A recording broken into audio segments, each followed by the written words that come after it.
Comment esquiver une question dans le couple? Bonjour les amis, j'espère que vous allez très bien. De mon côté, je vais à merveille. Alors, pour les nouveaux, mon prénom est Benjamin.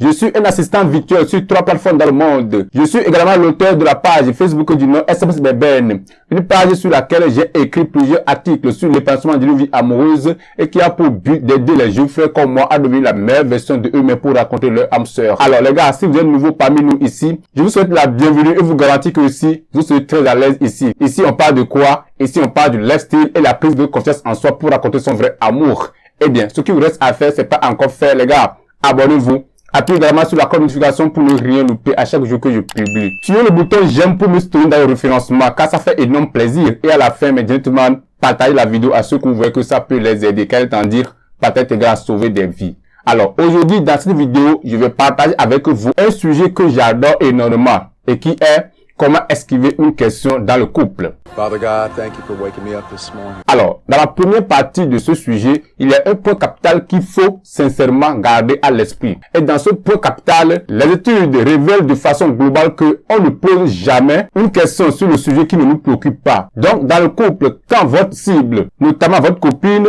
vous pose une question sur un sujet du genre, votre forme, votre travail, votre style, votre loisir, etc., il y a danger, puisque l'une de ces questions qu'elle vous pose l'intéresse. Vous ne comprenez pas, j'espère. D'accord? Je vais vous donner un exemple très easy. Par exemple, vous promenez ensemble la main dans la main et arrivé à un moment, votre cible vous pose la question: est-ce que tu aimes ton travail? Il y a danger parce qu'il y a deux bons choix. Si votre cible vous pose la question, soit elle n'aime pas votre travail. Dans sa tête, elle se dit ce travail ne peut pas vous faire vivre votre vie de rêve. Ou encore, elle trouve que c'est risquant votre travail. Et si vous lui dites j'aime bien mon travail, vous sombrez dans son estime, peut-être même définitivement, puisque c'est le début de votre relation. Deuxième choix, elle trouve votre travail génial, puisque depuis dizaines d'années, peut-être l'une de ses membres de famille exerce ce même travail. Et si vous lui dites non, je déteste grave mon travail, encore une fois, vous sombrez dans son estime. Donc, il faut bel et bien savoir esquiver les questions. Et là, ce sont nos hommes politiques qui nous en prennent le plus de cette technique. Cette technique s'appelle casser le rapport, le développement et la question en retour. C'est évidemment ce que le journaliste disait que quand Socrate vous répond à une question, à la fin de la réponse,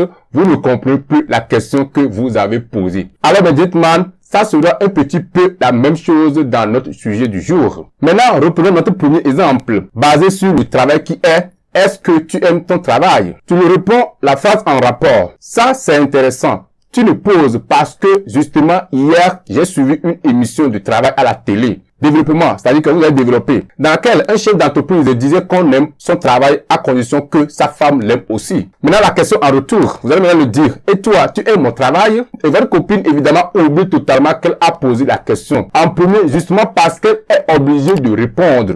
Elle vous dit oui parce qu'une membre de ma famille fait aussi ce travail depuis une dizaine d'années. Et avec ça, il a réalisé beaucoup de choses. Et comme ça, mes gars, vous êtes sorti d'une piège qui aurait pu tourner mal, car vous avez contourné la question. Les gens sont folles, quoi. Tu viens de dire quoi?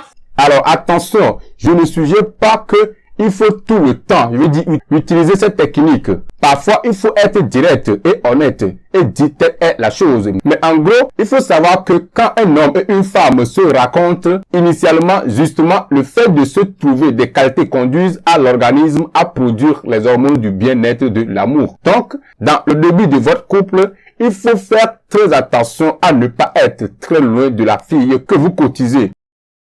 Voilà la technique, il faut esquiver la question, est une technique que j'ai utilisée très souvent dans mes approches quand j'étais rentré nouvellement dans la vie active, en quittant le banc. Alors, j'espère que ça va vous aider dans votre couple avec succès.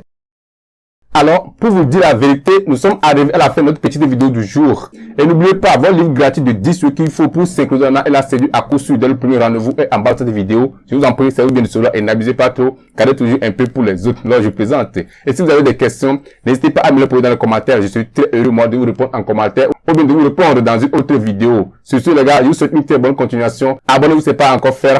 Appuyez également sur la notification pour ne pas louper la prochaine vidéo. Restez toujours directement à jamais. Mon prénom est toujours Benjamin et que Dieu du coup parfait soit toujours avec vous, mes gars.